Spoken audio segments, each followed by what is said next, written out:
Sugar prices की अगर हम बात करें, तकरीबन 140 रुपए फी किलो थी जनवरी में, सिर्फ ये जनवरी के महीने में, जो कि इतनी तेजी से बढ़ते हुए मार्च के दूसरे वीक में ये 171 और अब 180 तक ये फिगर पहुंच चुका है। यानी 30% सर्ज हुआ है इन प्राइसेस में।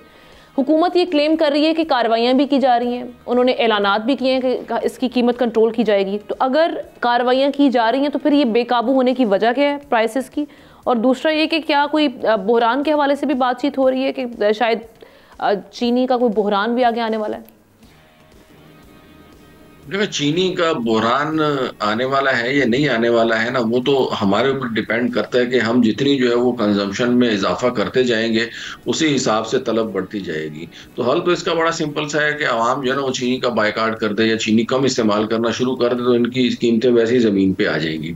बट जैसे आपने फरमाया कि हुकूमत और एक मखसूस जो तबका है, यानी कारोबारी तबका जिसका चीनी मार्केट के ऊपर इन्फ्लुएंस है, उन दोनों में से किसकी जिम्मेदारी ये जो चीनी की कीमतें बढ़ी हैं। तो मैं आपको ये बताऊं कि इन दोनों को अलग अलग ना करें। जो चीनी के मालकान है या चीनी के मिल्स के ओनर है, वही तो सारे आपको पता है हुकूमत में बैठे हुए। तो ये दो अलग अलग नहीं है, ये एक ही एंटिटी है जिसको हम शुगर माफिया कहते हैं। वही लोग हुकूमत में बैठे हैं, वही लोग शुगर मिल्स चला रहे हैं। असल में हमारे यहाँ जो पॉलिसी का जो फुकदान है, उसका अल्टीमेट जो नुकसान है वो तो आवाम उठाती है।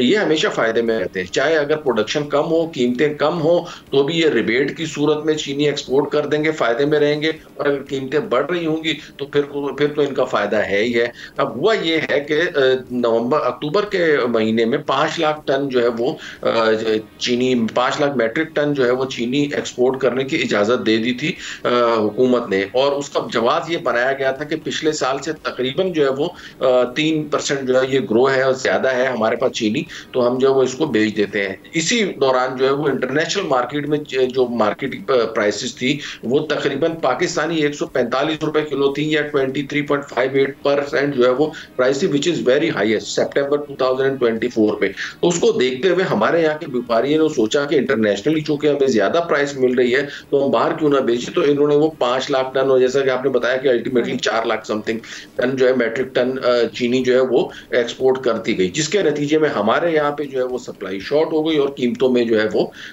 एक मरतबा फिर इजाफा होना शुरू हो गया, जो कि 130 से शुरू हो गया और अब तकरीबन 200 रुपए तक जो है वो मार्केट में जो है चीनी बिक रही है। इंटरनेशनली जो है वो ब्राजील और इंडिया की प्रोडक्शन चूंकि कम हुई है, उस वजह से इंटरनेशनली प्रोडक्शन कम हुई है और उसकी वजह से प्राइसेस में इजाफा हुआ। लेकिन ऐसा ऐसा इंटरनेशनली मार्केट में अब कमी आती जा रही है। तकरीबन इस वक्त पाकिस्तानी 124 रुपए या 20 सेंट जो है वो पर पाउंड चीनी की प्राइस है। तो फ्यूचर में अपेरेंटली नजर ये आ रहा है कि कीमतें तो स्टेबल हो जाएंगी, लेकिन अगेन ये जो मुनाफाखोर माफिया है या जो चंद लोग हैं जो चाहे कम प्रोडक्शन हो या ज्यादा प्रोडक्शन हो, कम प्राइस हो या ज्यादा प्राइस हो, वो लोग हमेशा फायदा उठाते हैं। और जो किसान है उनकी हालत भी आपने पिछले नवंबर दिसंबर में आपने देखी होगी, जब वो एहतजाज कर रहे थे, उनसे गंदम की खरीदारी मुनासिब रेटों के ऊपर नहीं की जा रही थी। तो वो जो बेचारे प्रोड्यूसर हैं उनको भी पैसे पूरे नहीं मिलते, और जो अल्टीमेटली अवाम है उनको 200 रुपए किलो चीनी मिलती है। और ये बीच वाले जो बैठे हैं ये जब चाहते हैं एक्सपोर्ट कर देते हैं, जब चाहते हैं उसको दोबारा से इंपोर्ट कर लेते हैं। और पाकिस्तान की तारीख में पहली मरतबा आप सुनेंगे कि दुबई से जो है वो चीनी हमारे यहाँ पाकिस्तान में इंपोर्ट होगी, जो कि जहाँ पे मेरे ख्याल में बारिश भी नहीं होती और गन्ने का तो उन्होंने शायद कभी नाम भी ना सुना हो। तो ये हाल है हमारा, क्या करें अब इसमें कुछ। अब ये आने वाले दिनों में आपको लग रहा है कि हुकूमत वाकई इतना कंट्रोल कर लेगी इनको? मैं अभी आपको कराची में बाजारों के नाम गिनवा देता हूँ जहाँ पे जो है वो 180 रुपए किलो मिल रही है। ये करवा के दिखा दें 164 रुपए में, सवाल ही पैदा नहीं होता। ये तो जुबानी जमा खर्च और बयानात दर बयानात है, इनको बहुत अच्छी तरह पता है कि ये लोग कर कुछ नहीं सकते। और आवाम का सबसे बढ़ के इनको आवाम का भी पता है कि आवाम में भी करना कुछ नहीं है। सत्तू पी के सोई हुई है, जो पे कर सकता होगा वो पे करेगा। भाई चीनी है, ये कोई जरूरियात है जिंदगी में से तो नहीं है कि ना मिले तो बंदा मर जाएगा। आप एक मरतबा खुद इसका बायकाट तो करके देखें, ये खुद अपने घुटनों पे आएंगे, वरना जो है ना इसका कोई हल नहीं है। ये अच्छा, एक और चीज है चौधरी साहब, उस पर बात कीजिएगा। चौधरी साहब एक देखें, ये इसकी एक बड़ी वजह ये भी है कि लैक ऑफ कंपटीशन है।